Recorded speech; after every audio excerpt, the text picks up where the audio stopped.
Yeah. Oh my God. Where are you? Nick. My lights are like flushing. I have to get a new webcam, I think. Because I'm like, go. Turn your screen brightness down. Oh yeah. Hey everybody, play a tip for your morning. I'm like an old man. How do I do it? What do I do with the thing? All right. I'm trying to turn my screen brightness down like I'm my grandmother. Watch your brightness. Display resolution. Night. I've noticed. I don't think we've gotten in trouble for songs lately. I have a Chrome. OS, and I don't know how to turn the brightness down. Oh wait, this is great as a tech trainer. Listen, have we gotten in trouble lately for music? I don't think we have. I mean, do we have a lawsuit yet? That's a little better, right? Anyway. All right. Good morning. I haven't seen you for like 10 days. I know. I'm gonna be very transparent. Yesterday, I was such a little whiny, you know what, when I texted Karen. I'm like, we don't talk on the phone anymore. And she's like, the phone works both ways. I'm like, yeah, fine, but I want you to call me. You know what, though? You had a lot of growth yesterday in that conversation because you admitted that it was really whiny. Well, I admitted I was being needy. Yeah, but that's okay. You could be needy. I said, Boo Bear, I'll hug you. I don't know why I can't turn down the brightness on this freaking screen. I look like a goat. You can get one of those hugging people to come to your house and comfort you. Yeah, nobody wants to hug me in my house. Okay, you want to talk about family reunion this week and what they accomplished despite nothing working? Maybe if I sit back here, that's better. Oh my God. I would, whatever light is off to the right, I would turn off. That's all I would tell you. This one? Yes. This one? Nope. Yes. Watch this magic happen, everybody. Oh, look. He's better. All right, moving on. Okay, let's go. What happened at family reunion? So good. So, are you going to sit still? You're like a 5-year-old. Yeah. No, what's happening? I'm ready. I'm waiting on you. Literally no power, no water, no electric, no food, no nothing. And they killed it. They did. How come that theater was the only place that had power? Nowhere else in Texas except that theater. It could have been because the grid that they were on, my best friend lives in Austin and she has a police station up the block. So her power never went out. Could you imagine, though, if, the power went out there? That would be a nightmare. Well, we had a regional director, or we had a KWI Awards thing last night, and little Wendy Harrelson is literally sitting with, a parka, a hood, a coat, inside her office. I mean, and those Texans, they don't know how to handle this because they don't have the equipment or supplies. They're not like us, Nick, pure Yankees. I already went out today. Right. Because I had to get some creamer because I was out of creamer. So I went to the store. This stuff is so good. So somebody in the comments during family reunion, I took a screenshot of it. I think I might have texted it to you. And they said something everyone's talking about something along the lines of that no one has running water. And they're like, it literally snowed a foot. Go outside with a bucket and let it melt. And I'm like, first of all, it's not funny. But the fact that somebody wrote that, it's funny because it's so rude. It's probably a 25-year-old that sold 2 houses in the past 2 years. But you can't just go outside and take snow from the ground. You have to boil it. Well, yeah. I mean, but a woman wrote, if it's yellow, you don't want to eat it if it's yellow.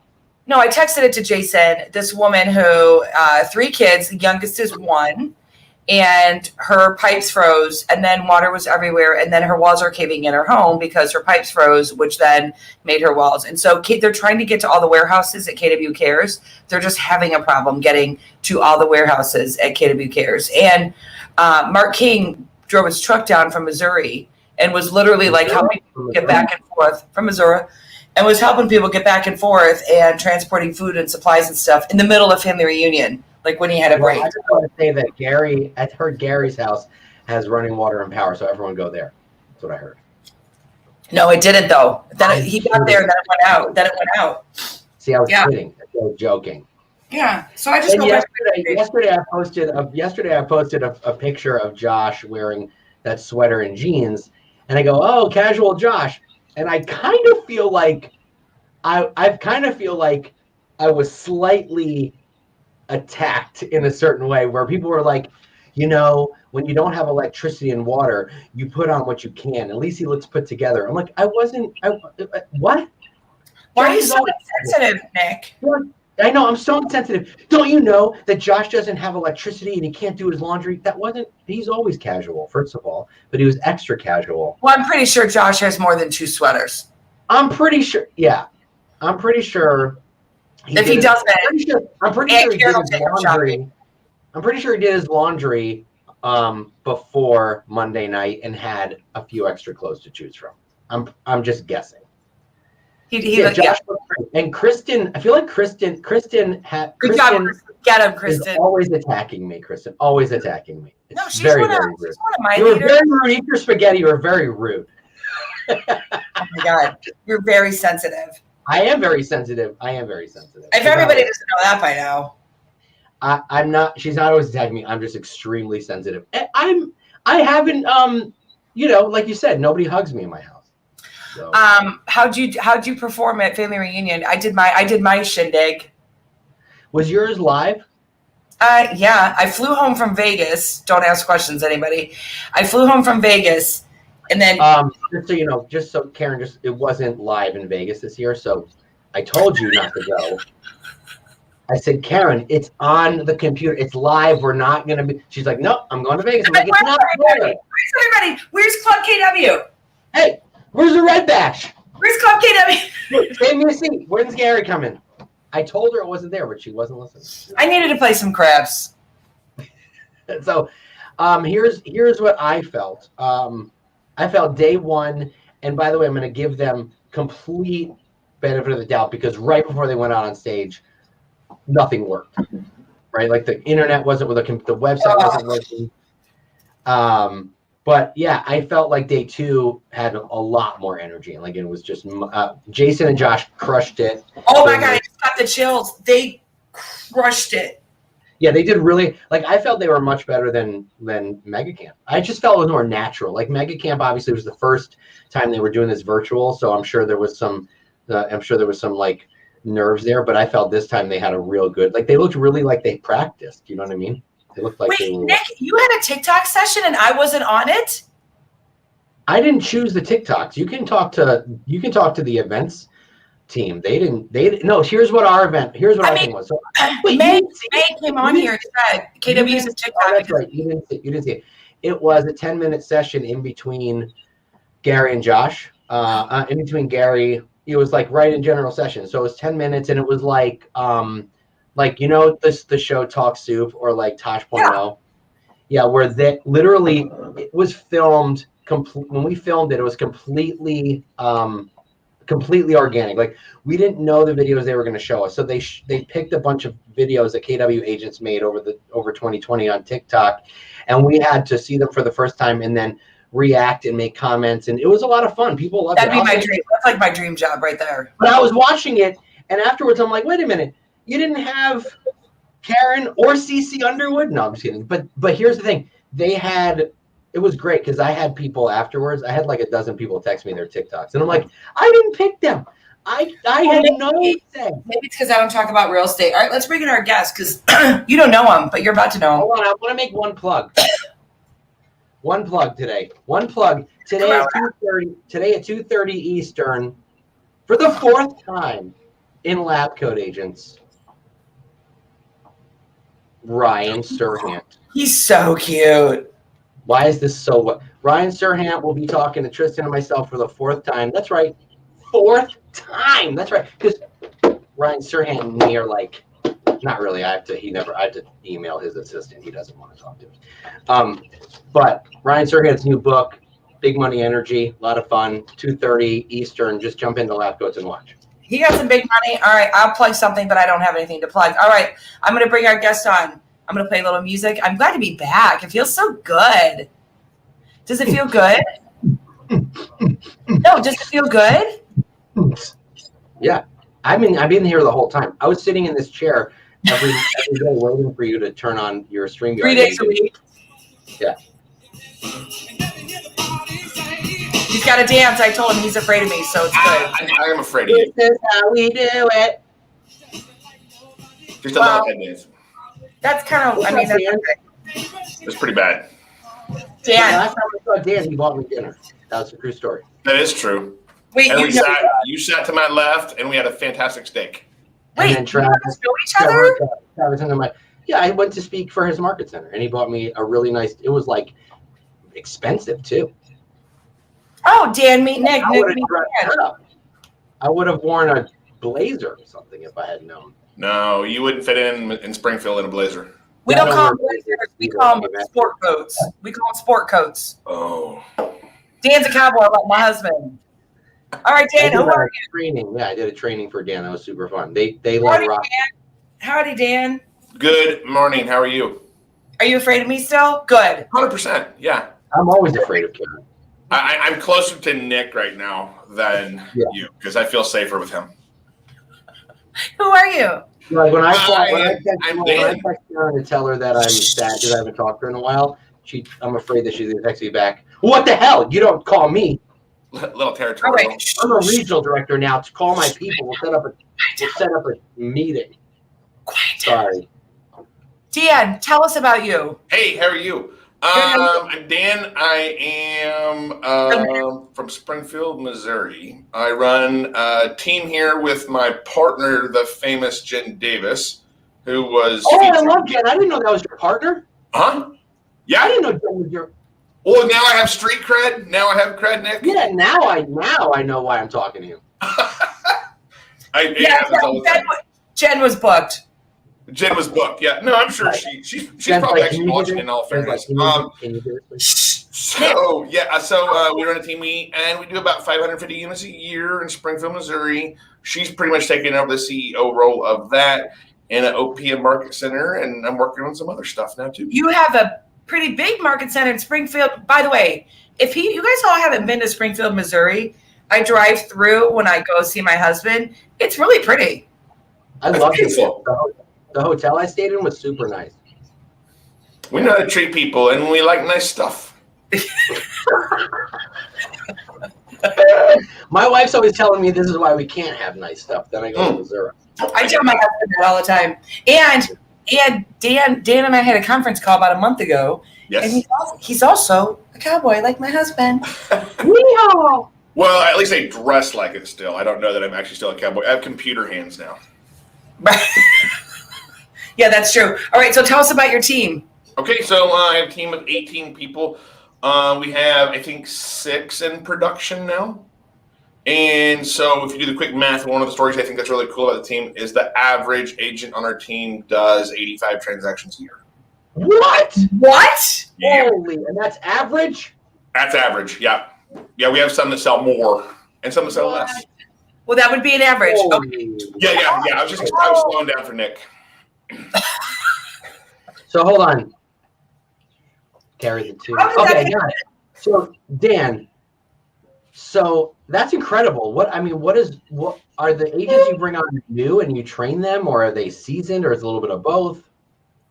Brand new. Everybody that we bring in, only person that has ever been on the team. Well, that's not completely true. The only person that's still on the team that had previous production experience was Jen. So I recruited her from another team in Springfield just a little over 8 years ago, and she's been with me ever since. Honestly, we brought over other people that have had prior production experience, and for the most part, it hasn't worked.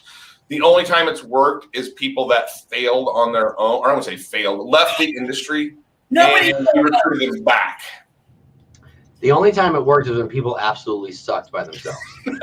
No, I corrected my words in case they listened. We just try to get them at the lowest of the low, so they have. Dan, you know how you rephrase that, Dan? The only time it worked is when people were working with them by themselves and they learned a lot of lessons about their business. The only time it worked is when they realized they're better off working with a group rather than alone. There are people that absolutely are better at that. Accountability, leads, contract management, etc. Some people really thrive in that environment and they don't know where to start on their own. Yeah, I always like being on a team because there's a lot of camaraderie there. 85 times 6. How many transactions did you close last year? 538. Wait, what? Like, I just met a woman from Oregon who sold, she sold like 500. Laura sold like 500 something in Oregon. Yeah, I just met her. Holy cow, she's impressive. Like, amazing. She's an amazing woman too. She's I just didn't know there were 538 homes in Missouri. That's I didn't. There's 540. We have 98% market share. Nice, I love it. How did you do this?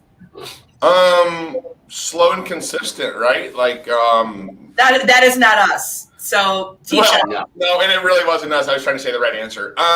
Just laser focus and honestly specialization. We just had a very clear defined goal. It's really interesting. I'm reading the Infinite Game right now, and if you know much of the Infinite Game, it's really just that. It was just we set goals, we compare ourselves to our goals, we don't worry about what our competition's doing, and that's how we measure ourselves. And so we measure them literally daily. We measure number one, our activities, and number two, our results. So we know exactly where we are every day, every week, every month, and we very seldom miss annual goal because we've never missed a weekly goal. I like how you say measure. Yeah. Mm-hmm. That was cute. All right. I mean, how I said it. You didn't like the word. You like how I said it. Yeah. Who holds them accountable? You or Jen? Yes. Honestly, I'm on the thread. We have a text thread that comes every night that reports our numbers and exactly what we're doing, and exactly what the results of the day have been. So we measure it every day, and really Jen's the one in charge of that, and her direct reports are tallying the results from everybody in their department, and just it trickles up. So we have 18 people that are reporting their accountability every day. I really could learn a lot from you because that sounds pretty badass. And then you own a market center too. What's that like? It's just what's it like being an OP? What's it like being an OP? Well, really, it doesn't mean anything because nobody knows what it means except Nick and Caryn right now. And I don't even really know what it means, honestly. I'm not sure I know what it means. But it's really just the same job, isn't it? It's about hiring people to help you run a business and setting annual goals in front of them and measuring them monthly, then measuring them weekly, then measuring them daily. And it's just finding the right people that want to be in business, that want to go the same places you want to go. Yeah. I mean, it's not complicated, right? Yeah. I just think that people don't understand also, like I used to tell Pete that he didn't really do anything as an OP. I get that. Well, it's like you take a listing, right? Sorry, go ahead. You take a listing and you go home or you go to the office and you put it in the computer and, et cetera. But it's all behind the scenes so nobody sees it. So everybody assumes you're doing nothing. Well, right. We all know the team leader runs the market center anyway. Well, that was the old model for sure, right? Well, no, I mean, now it's like, don't they have that now that like, if the OP is absentee, they have someone who is in their place. Like, what is that role now? What is that called? Interim OP. Okay, because a lot of OPs are just kind of out of the loop on everything. I know a bunch of team leaders who literally are running the market. Like, they never speak to the OP. The OP is never there. If the OP makes the right hire, it should be that. I think it was a model in the past. I think just as market centers were opening so fast, potentially, they were opening through the vehicle of other people that had experience running market centers. And I don't think they could be at all of them. And I'm not saying that's a bad model even. It's just I don't think the way it's going today necessarily. I think it's an active involvement and engagement. Yeah. So what did you do before real estate?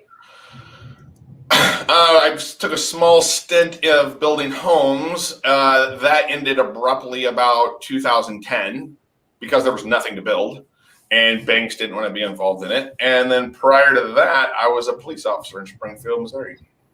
I mean, That's pretty badass. So that's probably where you learn like discipline and structure and chain of command. Is that work? Would that be true? 100%. And how to talk to people and how to talk them into or out of whatever I wanted them to do. Oh, and how to arrest them.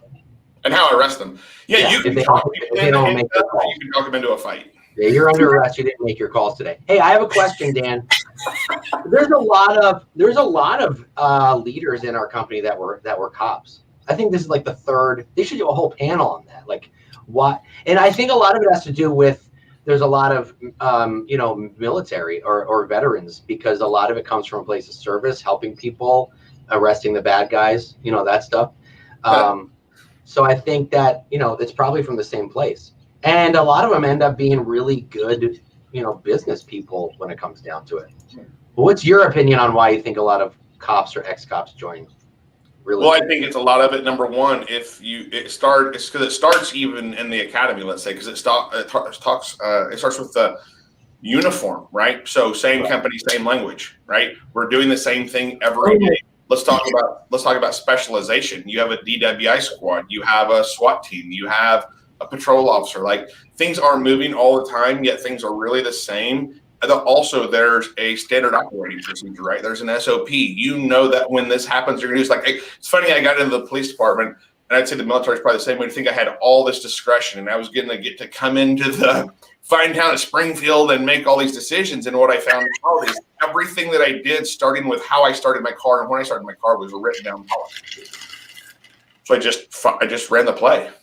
Yeah. That's so crazy. So then you read the MREA, and what does that do? Oh, the MREA, to me, it's like, okay. And I'm going to tell you, fortunately, I had a team leader that the day I walked in and said, hey, I want to build a team, or I think I need help. I didn't know what a team meant. I said, I think I need help. They're like, here, read this. Read the org chart, stick to it, don't deviate.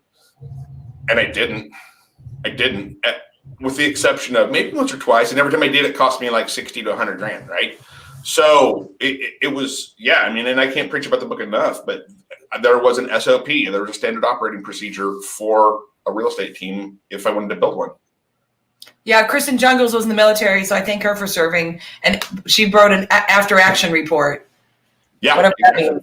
Yeah, she's smart too. Okay, so when you started, it was you. Then you're like, I need help. And then you got Jen. And then who did you hire next? Like, how did you build this team? Because it seems like you have a lot of freedom to be able to do other things now because it's running at such a high level.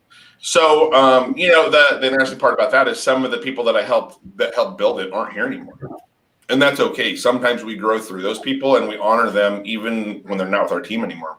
Right. For them, because clearly that's after place. But after that, so that would have been level 4 essentially. And we brought in, at the time, we didn't even know the name, but I brought in a lady to be a lead. This was the title, right? You ready? Lead, capture, cultivator, and nurturer. That was probably great. But we didn't know what the role was. But I just knew I had so many leads, and our production wasn't getting to them. And I knew there was this huge opportunity bucket, for a lack of better terms, that just needed to be cultivated. So I brought somebody on to just run leads, because leads aren't hard to get, right? Where do you get them from? Everywhere. Leads are everywhere. Leads are like, when people come everywhere. I mean, a lot of them, it was largely internet based, right? Because I was only 3-4 years into the business, so I hadn't necessarily built up a sphere of repeat and referral business. So we started pounding the computer. I mean, 3 to 4 years in the business and you're already running this high level is actually really impressive, no matter what Nick says about you. And so what? It's okay. He's okay. No. And then when did you buy your market center then? Like, I need a timeline. I need to write this down. Okay. So let me go back a little bit and tell you about the building world, right? Because the building world really is where I learned specialization. Because I was a general contractor. I built 130 houses in 4 years. And you hire a foundation guy, right? You hire a bulldozer guy. He comes in. Your bulldozer guy doesn't pour your concrete, right? He digs the hole. And then your foundation guy puts the foundation in. And then the framers, they come and frame it. But you don't want your framers to trim the house, because framers aren't that precise. They're just like, does it make sense? Everybody had specialization. I had the best subcontractors in the field that did one thing over and over and over and over again. And turns out they were just really good at it, right? So that's where that came from. But anyhow, Fast forward, I think I bought into the market center, I would say probably 2012. So once I immediately came in, I was like, hey, I want an opportunity. I want an opportunity. I want to buy in. If I'm going to pour in at this high of a level, I want a return for my time. Like, we get culture and of abundance, and we want to help and we want to love. But at the end of the day, we're all in business and we want to make money. And then, so you just bought it? No, I begged and finally, and pushed and pleaded and finally got an opportunity. And I had to approach some investors and say, hey, sell me half of your shares and I'll make your half worth double, if not 3-4 times. And you won't have to do anything anymore. Well, I just really appreciate the fact that you just kept raising your hand, because that is how you get opportunity. It's not for people that, like, us three know this more than anything. If you sit back and wait. Yep. Right. Hey, Dan, I have a quick question for you. And, it probably falls under, the limiting belief category. Do you ever get, when I became team leader, about 6 months into that team leader position, I started my own sales team in the market center.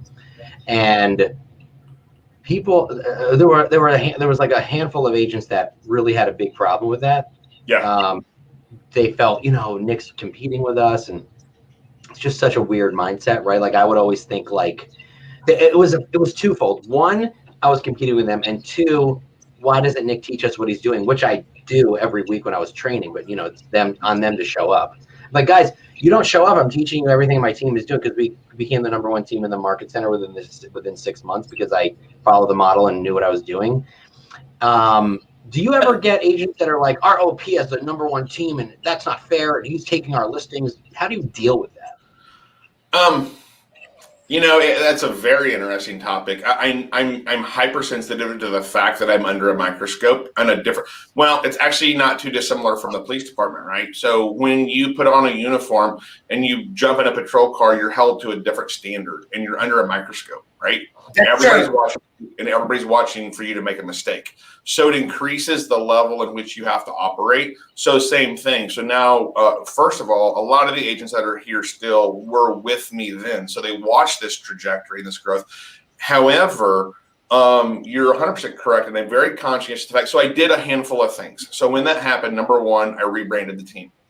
Number two, I made Jen the CEO, right? So I did things to get myself out of the way. I took myself off the top down. I transferred my cap to her so that nobody then saw the top down. They're like, hey, Dan Holt, he's number one again, because that's how it was for 3 or 4 years, right? And so I just started removing myself out of that position that, yeah, I'm still Dan Holt. Yes, I still sell 50 to 100 homes a year. I'm still doing the same things, and I'm not directly in the face talking about production. I'm talking about business, and I'm talking about business and leadership development, and I'm still in production. Yeah. I'm just typically working with my sphere now. So there's really not enough. And I'm sure there's still some of that they're not bringing up, Nick. Yeah. I mean, it's funny because, and I don't want to get too much into this, but I wasn't in production either because it was a new state and I was a team leader. Right. So, and I met with my team like 1 hour a week for a team meeting. And yeah, sure, we had conversations, but throughout the week. But when I was in the market center, I'm completely hands off. Like, my name wasn't even on the team. I wasn't even on the website. I did everything I could to remove myself. And then, you teach, this is what I'm doing. This is how we did this. This is how we got our price point from 180 to 250. But, it's up to the agents to show up. It's a victim mentality and a limiting belief that they all have. Not all. That's also how top agents earn the right to buy a market center too, is because of their production and how they show up. So it goes both ways. And I would not be a leader in a market center. Maybe I'm not brave enough and have a team, because the microscope, I mean, I would feel like it'd be like a politician, like you're in a lose-lose, like you can't win no matter what you do. It would be very, very hard to navigate. So good job. Because the reason I wanted to have a team is because I feel it's very important. When you can practice what you preach, you should. Yeah. So if I'm going to be meeting with my top 20% and I'm not selling homes, I felt like selling homes was a value proposition to them, right? Because I literally did it the day before, and now I'm showing them how they can do it. But it was just strange. Anyway, we can talk about that on a whole other webinar. I was just wondering, as an OP, how you dealt with it. I think, and I do think it helps. I think it would be more challenging potentially in the TL role, because you're actively involved with the agents and engage with them every day on a day-to-day basis. Yeah. And on the OP role, it's kind of one of those, I think if you polled the 364 people in our market center what the OP is or who the OP is, they might not actually know, but they all know who the team leader is. That's true. That's true. That is true. There shouldn't be a top 100 agent in your market that the team leader is not in relationship with. Like if you go to the top 100 outside your market center and they all say who's the leader of that Keller Williams office, they should always know. That's right. That's right. Yeah. All right. So what's it look like then moving forward? What is your team going to look like at the end of the year? What are you going to be doing? Yeah, so we actually just set a modest goal this year of a 10% increase, right? So we'll be over 550. We'll be over 550. We're stretching for 600 this year, our goal is really doing it with the same number of people. So what we've done and what we've continued to do over the next 3 years is rather than in the progression of specialization, I think a lot of people want to go this way, right? We're going this way in talent, not in number of people. So that's part of the top grading process, right? A couple really nice benefits of having a team that's really laser focused on high level production is underperforming people don't want to stay with us. They're afraid of you. Right. They're afraid of underperforming in front of their peers because these are now their friends, right? And top performing people really want to be part of our organization. So it honestly naturally happens, the fact that we get these really talented people that do really big numbers. And so we are trying to, and Jen and I have been laser focused on number one, increasing profitability. So keep in mind that further and further and further we get out, we're still 43% profitable every year. Right? Those are big. And Nick was here at an average sales price of just over $200,000. So to say you can't you can't run a really solid business in a really small average sales price market is inaccurate. So like it's interesting that I hear people in other markets that have really large sales prices and they're complaining about their profit margin. They have a spending problem, not a production problem, right? Does that make sense? Well, they have a productivity problem inside their team. That's right. Well, and that's the people that have people on their team that do, 1 deal a month or 2 deals a month or, 20 deals a year. That's not fun to me. Also, I don't want 30 average people on my team. So I don't surround myself with average people. 6 people on your team. It reminds me, Josh Anderson is the same way. Like he's only got 5 or 6 people on his team.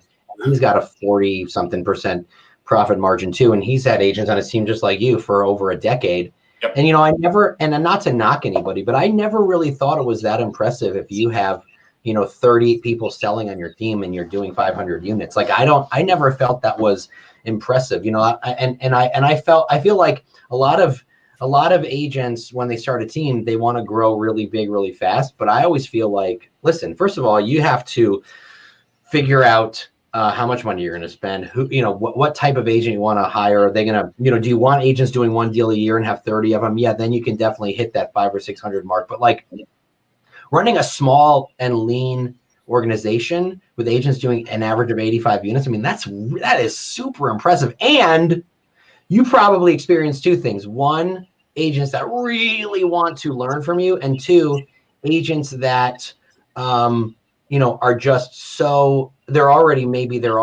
doing a decent business, but they want to be in business with somebody to take them to the next level, right? Well, Nick, think about it this way too. And Dan's here too.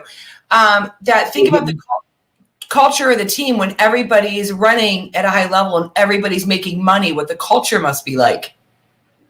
Right. I can understand how, and if somebody leaves the team because they're intimidated, that's actually a good thing, right? They're not a good fit for the team. And I want to join a team like that because it's going to force me to level up. That's right. A quote I use often, and I made it up, and it makes a great picture. Caryn, you will get this really well because of your background. But donkeys don't like to run with thoroughbreds, and thoroughbreds don't like to run with donkeys. It's true. Yeah. You don't. Do you ever see them on the racetrack together? You don't. No. My husband won't let me get alpacas. Oh, we're going to get alpacas. My wife Joel said I'm not allowed to get alpacas because he said the horses don't get along with alpacas. I don't believe him. Dan, can you get along with donkeys? Alpacas and donkeys are very close. They get along very well. Hold on. Can you confirm or deny that alpacas do not like horses? Or I have no experience in the alpaca market. My wife's an alpaca expert. I'm going to ask her. They have cute eyelashes. All right. So what do we need? Oh, my husband's calling me right now. He's probably like, I told you, blah, blah. All right. So now Now, moving ahead, 500 and something units. What's your market like? Are you in a listing shortage just like the rest of the country, or what is your market like? Like, how are you staying on top to go create more listings? Because realtors, just like a year ago today, when we were talking about COVID, and some agents just sat back and were like, "Oh, woe is me! You know, we have COVID. I can't sell houses." When you probably set a record, and now they're like, "Oh, there's no listings. I have no houses to sell." How are you creating more listings? I wish I had that magic bullet. We're just doing the same thing with consistency. We're doing, the methods and models that always worked before still work. They're still for sale by owners. They're still expired listings.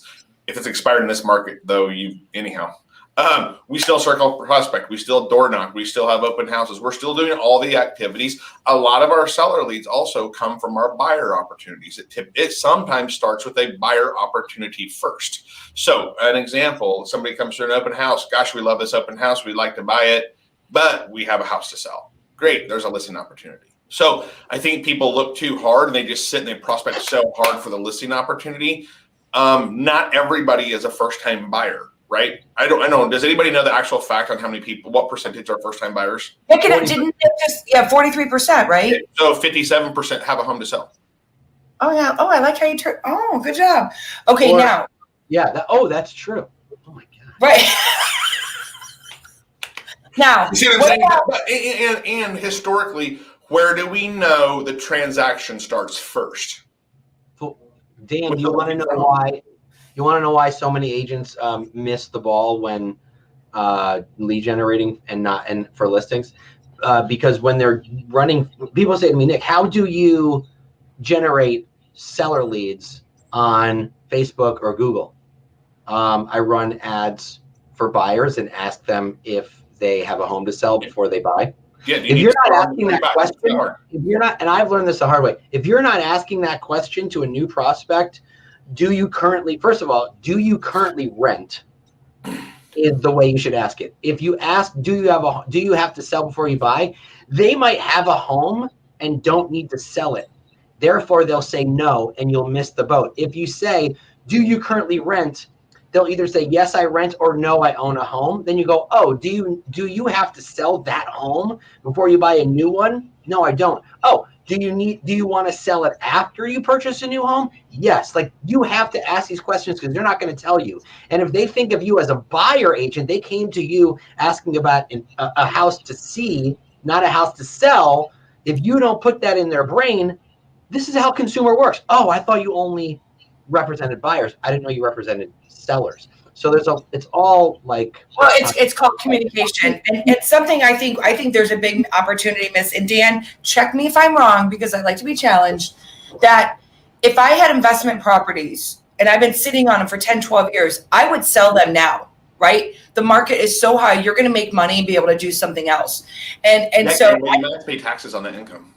I don't think people understand that investors they're investing to make money, but they might be sitting on 10, 20, 30 homes. And if they want to sell some of their portfolio, they could put it in, you could do a 1031 exchange or whatever you want to do with it. But it's a great opportunity to reach out to all the investors that you sold to 10 years ago, or that have multiple properties, because there is a listing shortage. It'll go pretty well. That's 100% correct. And when are they going to make their highest return on investment? If they're investors, what are they trying to do? Capitalize on the market.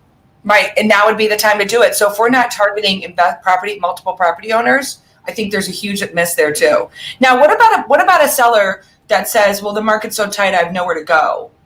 What are you all doing with that case? So Jen talks about this often in our team meeting. So knowing that it's a seller market means that you have the control to set some of the conditions that you are that you're not flexible on in order to sell, that you're rigid on, right?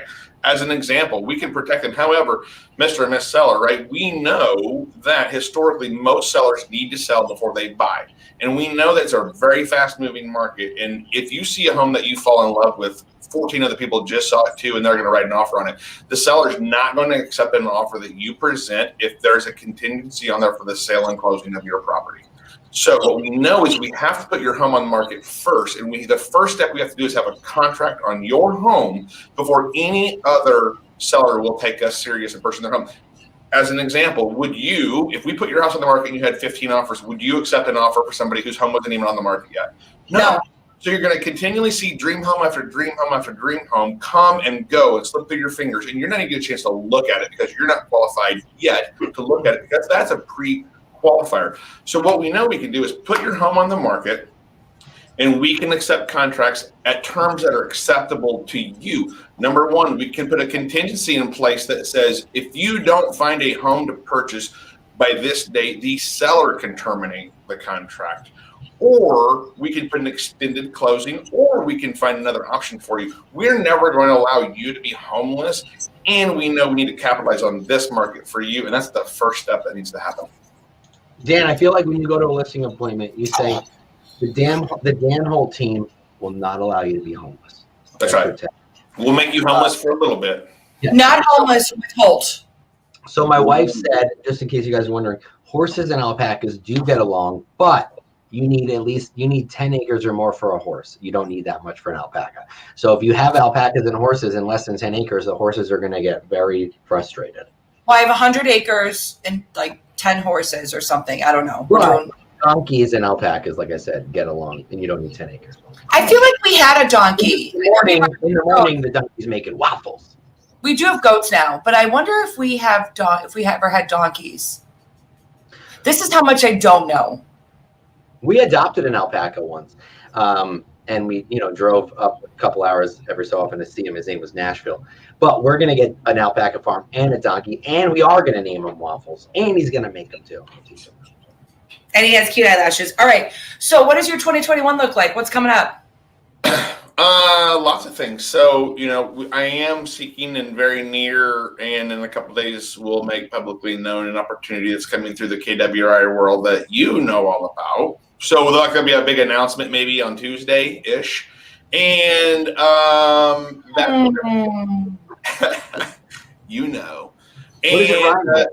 And I'm suspecting Nick knows if you guys gossip. So no, I don't think he does know, actually. Remember, he says I don't call him back or call him at all. Hello? Nick, just turn on the Facebooks on Tuesday. Yeah. I don't have Facebook. Okay. All right, I'll send you a link. And the really cool thing about that is that as I have as the roles have become successful that I've been in or continue to be, and with the levers that I brought in, honestly, I'm bored to tears right now. They don't let me talk to people. They don't let me meet people, and like in the real buying and selling world. And so I'm now doing this. I was doing this, and now I've got new opportunities. So I'm really excited about that. You should go to Shawnee or McLeod, Oklahoma, and just go hang out with Joel. Did you hear that, everybody? Big announcement on Tuesday. All right. So I'm really happy for you. I think it's an awesome opportunity for you to pursue next, and I'm excited to watch you soar. All right, moving on, Dan. How do we help and support you, and what do you want to teach? If you could tell a brand new agent, other than read the MREA, I don't want a textbook answer. I want an agent that's like, oh, textbook, no pun intended. If you could tell a brand new agent something, because you have hustle, you structure, which I love. Like I've been saying it a lot. Dan, this might surprise you. We don't know each other that well, but you kind of know me. This will really surprise Nick. My number 2 value in realizing through career visioning with Tony, my number 2 value is regulatory. Isn't that odd? Like, people don't think it, but I really am very by the book. I knew that, Karen. Really? Just by doing this show, yeah. Because I'm so type A. Yeah. So, like, Karen will be like, oh, we don't have a guest tomorrow. We're like, let's just not do it. She's like, no, we have to do it. And I used to do it. I used to say that more in the beginning. But yes, you're very consistent, right? But I'm committed, yeah. I think consistency is key for any success. What do you think? Dan, that was for you. What do you think about it? He's like, can I talk yet? It's time on task over time. So it is showing up for work every day. I'm amazed, and I know that you've both seen it, the number of people that wash out of the industry that are like, it just wasn't for me, or I didn't understand the level of competitiveness or how hard, and they never showed up. You're like, I saw you the day you brought your license. We tried to engage you and you never showed up again. It's showing up for work every day. It's starting your morning before that, though, getting your mindset right, mastering your morning, commanding your morning, right? And having the discipline to get up, having the discipline to exercise, to meditate, to pray, to study, to whatever, to have a breakfast, to get yourself in the right frame of mind before you ever get to the office. And when you come to the office, it's knowing that, okay, I have a little bit of downtime and I'm going to get a cup of coffee. I'm going to say my hellos, and then I'm walking in the office and I'm getting to work.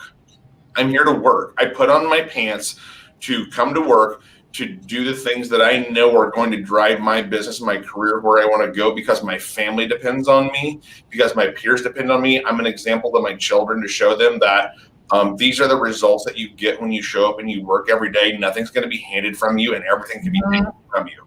And the only person responsible for my success is me. Woo! Hey, Dan. I just felt like I felt like that was a personal attack on me because you wear pants. I felt really offended by that because I've been Zooming for a year, and you wear pants, so you're better than I'm not sure what you're wearing, honestly. Well, let's find out. No, I appreciate that so much, because when you said that no one is going to determine your future except for you, right? That is 100% true. I'm gonna go off on a tangent for a minute because I wanted to mention this earlier, but I wanted to bring Dan on. This is my favorite part. Are you ready? No, it's actually not about any of us. But the inspirational brunch yesterday, did everybody watch it or no? Okay. Well, the prayers of the faith was amazing as usual, and one of my favorite OPs in our region did the Buddhist one, so that made me happy. But seeing Mo Anderson show up yesterday after all she's been through with COVID, like, I just want to take a moment, because she's my standards queen and my icon, and applaud her for fighting through a terrible fight she had with COVID. And she was down, and it was really, really tough. And so I just want to say how happy I am. I mean, I have tears that she was on yesterday, and she won. She won the battle, and she's on her way back. So that's all I want to say about that. Huge. It made me so happy to see her. So, if you don't know who she is, and that's what's, because we have so many new associates in the company and we're about to hit 200,000, like, you better know who she is, because she is who we are and how we help each other and call each other. And Dan, you have relationships all across the country. Nick, you have them all across the country. I do, but it's because she set that standard of who we are to be and why we are KW. So that's all I want to say about that. Well, if you talk about the KW culture and that's why you joined, then read up on Mo, because that's why we have the culture. Mm-hmm. Yeah. And that's true. Yeah. She also, and Aaron Kaufman says this all the time. Like, having a profitable business is culture. If you're not profitable, you're not in culture. So for all the agents out there that are just spending money, and concerned about volume and units, that means nothing. And GCI means nothing, right? So if you're not profitable, you're not following the KW model, and you're not in culture. So think about it. Caryn, can I run my tangent now on this topic? So I had a really in-depth conversation yesterday with somebody specifically around the topic of culture. And culture is the first part, but culture is only a byproduct of the other things we focus on. So culture is a byproduct of productivity. So I like to say we are a culture of productivity. Nick, you said we're a culture of profit. We're a culture, right? So, and you can't have culture if you can have a lot of fun with people. I go to church and I love those people. That's a culture. Yep. I come here to have a culture of productivity. And as a byproduct, we get to have the cupcake committee, and we get to have pizza brought in. And we're a culture of productivity first, because we can do everything else that we want to do when we're a culture of productivity, a culture of profit, and a culture of growth. Well, 85 average units on your team is extraordinary. I mean, that's the best I've ever heard. So bravo to you, because if we could build an office where the average was 85 units sold, imagine what that looks like, which is basically what teams do, is they're building a company inside under an umbrella of KW. Let's not say if, let's just go do it. Right. That's true. Like, obviously, just go get it done. Like, I'm starting a team today. Just kidding. I don't have time. All right. Any last words, Nick or Dan, before we dance it out? Because, Dan, I didn't make you dance hard enough. And so now the challenge is going to be on. So I'm going to find something. My dance might be right off the screen. No. You don't run away from a challenge. Nick? Yes. Nick, Welcome to the show. I'm here. I was listening. I was letting Dan talk for once. Nope. We're All waiting right. for the music. No, I just want to know big, Oh. big announcement Tuesday. What time Tuesday, by the way? I just be on Facebook all day long, waiting and watching. No, really. What time on Tuesday Central? Let's say 3:00. Central, 3:00 Central. Yes. Okay, I'm ready. Okay, here we go. You got a place. I'm going to turn it up. I am a hand dancer, by the way. No, here it comes. It's low. We're coming in soft. I'm coming in soft for you. You got it easy. I'm dancing. Are you sidestepping? Are you white man sidestepping? Yeah. You can't see my legs, though. He's flossing. Here we go.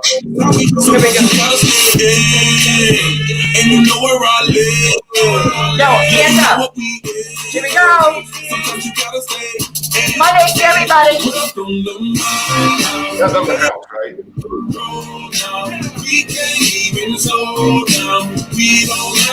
All right, everybody. Thanks, love you. See you